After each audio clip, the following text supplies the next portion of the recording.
Hi everyone, welcome to another episode of my retro journey, where this time I will be taking a look at my collection of games for the Cube, the Nintendo GameCube.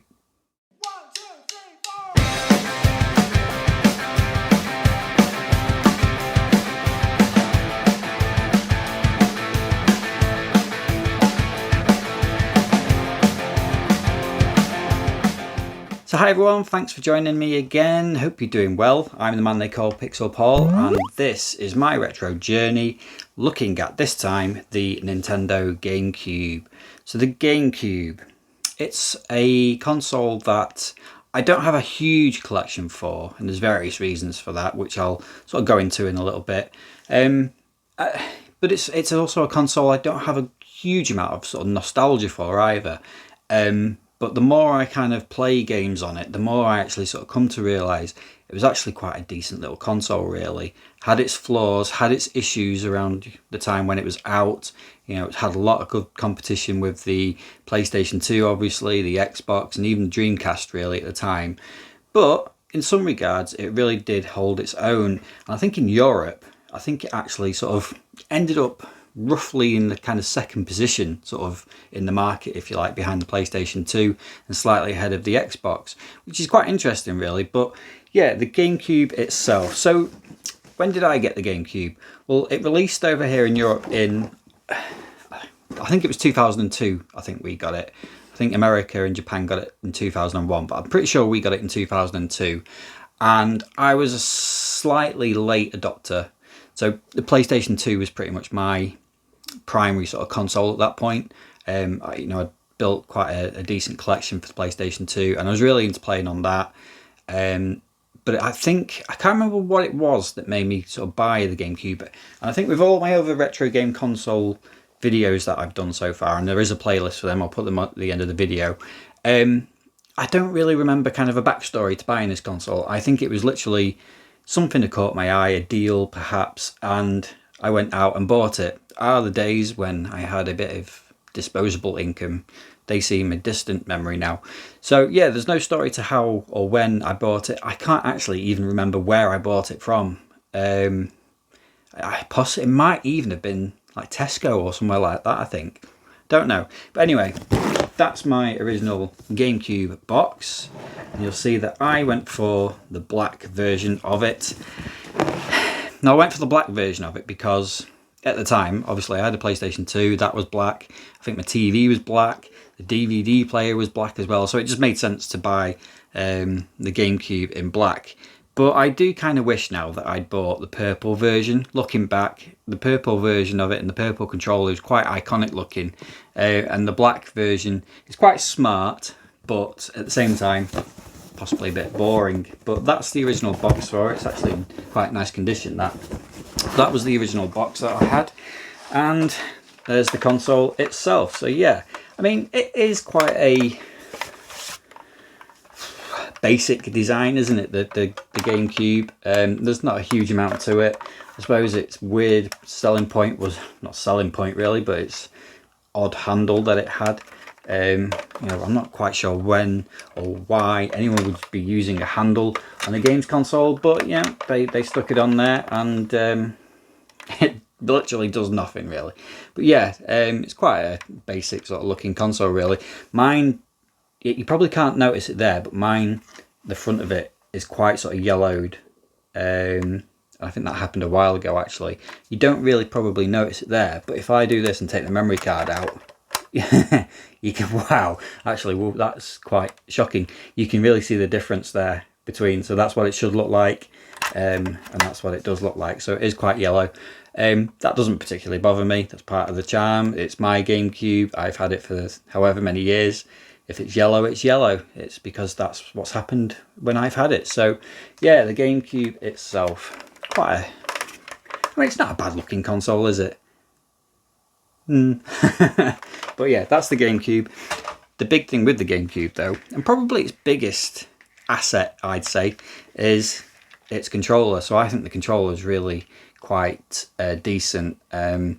Obviously it's quite, I don't want to say it's an evolution of the N64 pad particularly, but it incorporates parts of what was on the N64 pad.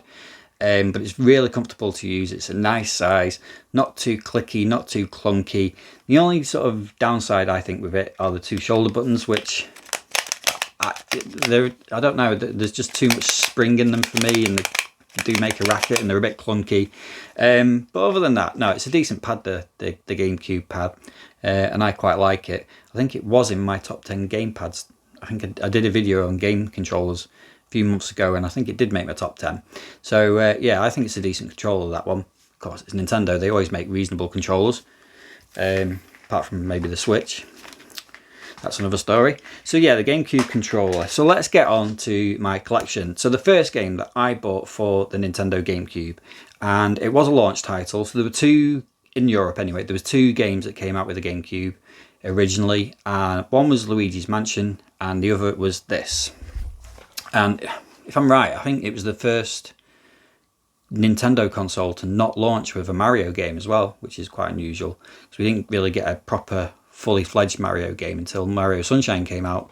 But yeah, this was a launch title. I don't think it was necessarily the game that pulled me to get the GameCube in the first place, but it was a game I did want to play. So I'd played the original version of it, not version, but the original game in the series on the N64, really loved it. And yeah, this game is probably just the sort of evolution of that game as well. Star Wars Rogue Leader, or Rogue Squadron 2 Rogue Leader. And yeah, this is a really good game. The first N64 games was fantastic, obviously limited by the sort of tech at the time, but this was more of the same, just sharper visuals, tighter controls, more sort of varied missions as well, if you like. A few more ships in there as well. And yeah, very, very good game, Star Wars Rogue Leader. And really enjoyed playing this. And yeah, it was the first game. It was a proper good showcase for the GameCube as well, I think. So that was the first game that I picked up for the Cube. Now, the rest of my collection, like I said before, it's not the biggest collection of games I've got. I want to say it's actually, well, it's not quite the smallest. I think the smallest is probably my NES collection. But I don't get a chance to buy that many GameCube games. Now, part of the reason with that is because a lot of the games for the GameCube also came out for the PlayStation 2. And over the course of the last few years, with retro gaming taking such a big, being in a boom sort of period, a lot of the GameCube games that you can get on the PlayStation 2 are the prices of them are way more. It's kind of odd. I mean, the best example I can give, there is a game, and you may not have heard of it. It's called Largo Winch, I think. Largo Winch. Now on the PlayStation 2, it's not a very good game as well, by the way. But on the PlayStation 2, you can pick that up for about, I don't know, a couple of quid, £2, £2.50. And on the GameCube, the same game, it's pretty much the same game. It's about £28. And that's a really average game. And that sort of difference in price is quite sort of spread across the multi-format games with the PlayStation 2 and the Xbox and then the GameCube. There's loads of games on the GameCube which you can get on the other 2 consoles, and they are so much lower in price that it's just not worth picking up. Unless you're a completist and you want to buy an entire collection of GameCube games, which you would have to have some serious money behind you to do. Yeah, you may as well go for the PlayStation 2 or Xbox versions. So that's why I haven't got a massive amount of GameCube games, sadly. And I was looking through CEX before doing this video, and some of the prices of GameCube games are unreal, actually. I think one of the most expensive is Chibi Robo. So if you wanted a mint copy of Chibi Robo from CEX, you're looking at nearly 300 quid, I think, at the moment. I mean, that's crazy for a GameCube game. But there are some other games throughout its catalogue which are just really, really expensive. Even sort of like the mid-range sort of games, you're talking nearly 30 quid for some of them. So yeah, that kind of hinders hinders how many games I've been able to buy for the GameCube over the last few years, because I just don't want to spend silly money on some of them. There are a few that I'd still like to pick up, but I'll probably go through those maybe at the end of the video. But for now, I will show you which games I've got, and I'll do this a little bit differently and show you them sort of a bit more close up. Okay, so we're going to go straight into my GameCube collection, and first up we're going with an absolute classic, and it is Resident Evil. So this is a brilliant game, remake of the original Resident Evil game on the PlayStation 1. This was a fantastic game, really. One of the games that sort of pulled me into buying the GameCube in the first place, I think. So yeah, brilliant game, Resident Evil, love that one.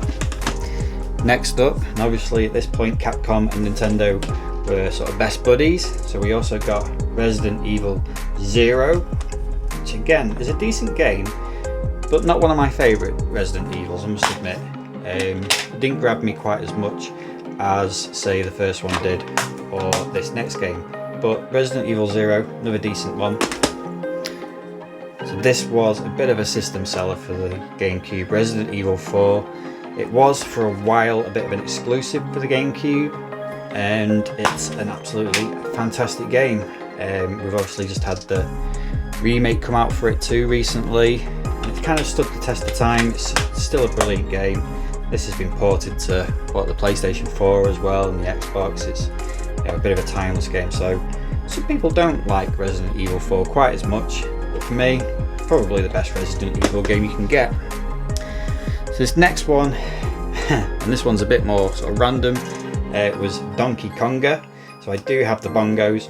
I got this from Game many years ago when they were holding a bit of a sale. They were clearing out GameCube stuff, and I got this and the bongos for about £3. So yeah, I mean it's a rhythm music sort of game, not really my thing, but a bit of a collector's piece. Not the most expensive game ever, but good fun.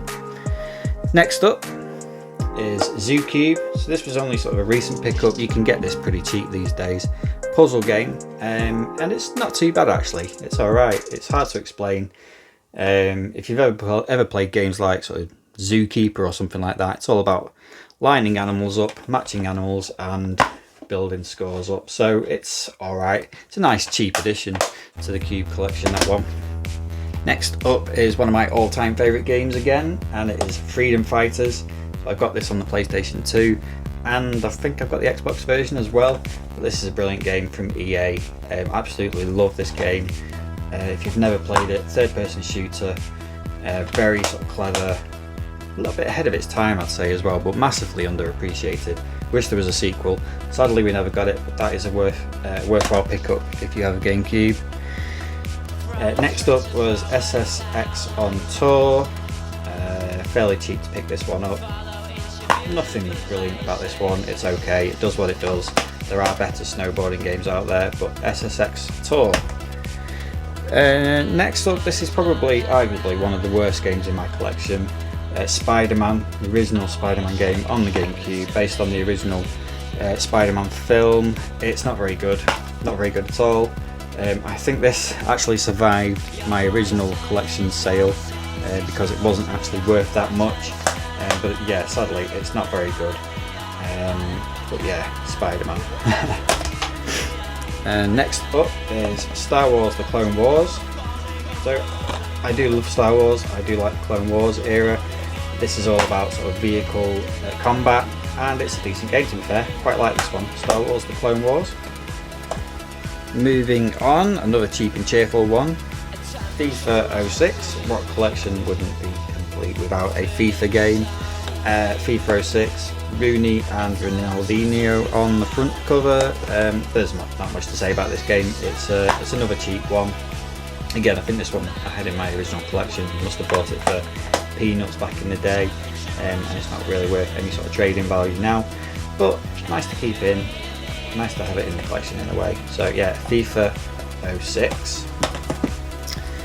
And now this is a game that I have for all formats, Tomb Raider Legend. I've spoken about this game so many times, I won't talk about it too much here, but it is my favourite Tomb Raider game. The disc is in there. I hope it is anyway. Have a look.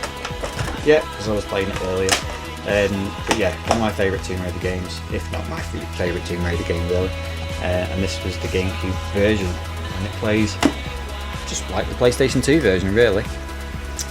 Another multi-format classic, Prince of Persia: The Sands of Time. Again, this is an excellent game, one of the best games from this generation.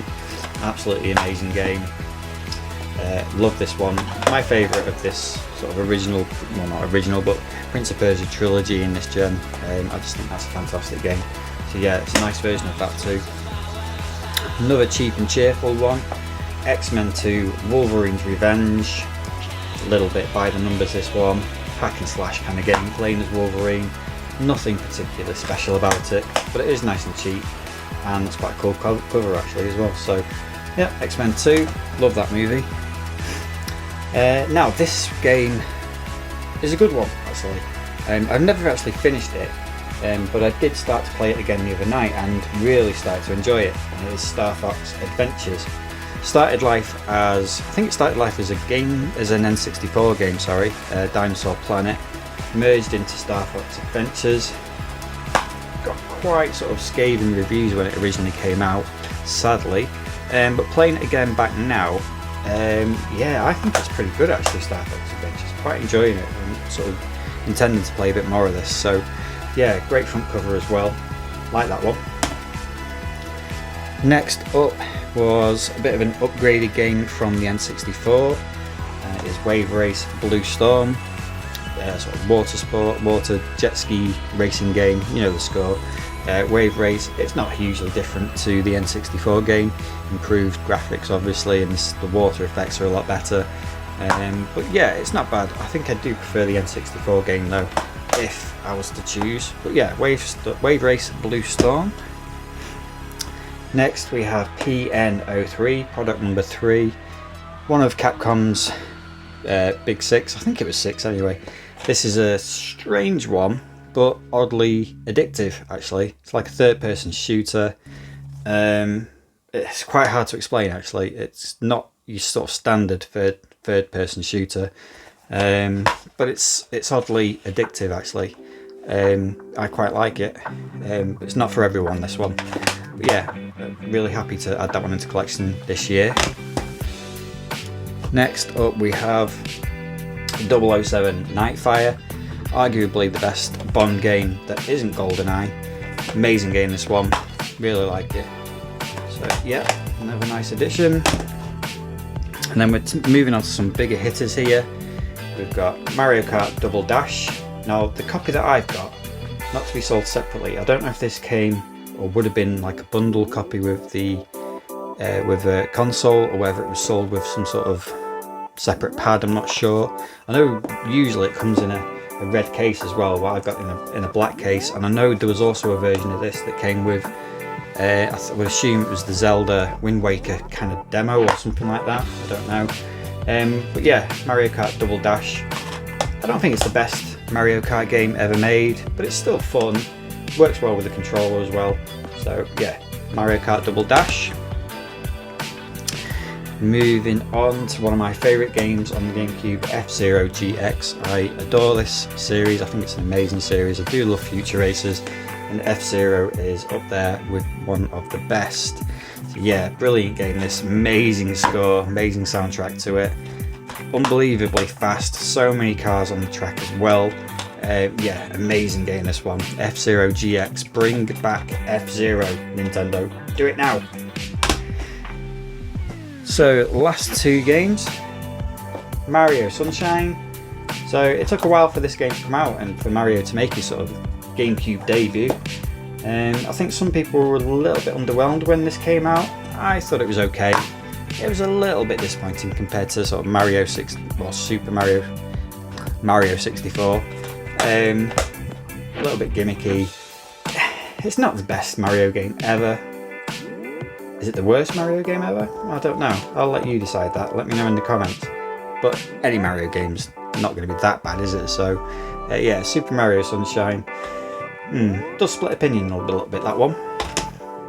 And then last up, one of the sort of biggest releases probably for the GameCube. It did come out to quite a lot of disappointment, this one, because people were expecting sort of more realistic graphics, but what we got was slightly sort of more animated, cel shaded, sort of cartoony graphics almost. And it is of course Zelda The Wind Waker. So yeah, after I think that initial shock of how it looked, I think as time's gone by, people appreciate this game that a little bit more now. And it is a fantastic game. It's still an amazing Zelda game, this one. So this version came with the additional disc for Ocarina of Time as well, so it's nice to have this version, this edition, with that included. But yeah, I think Wind Waker itself is still a pretty decent Zelda game, and like I said, it was just probably a little bit unfairly treated when it first came out, which is a bit sad really, but on its own, looking back now, I think it's a pretty decent one, that one. Legend of Zelda.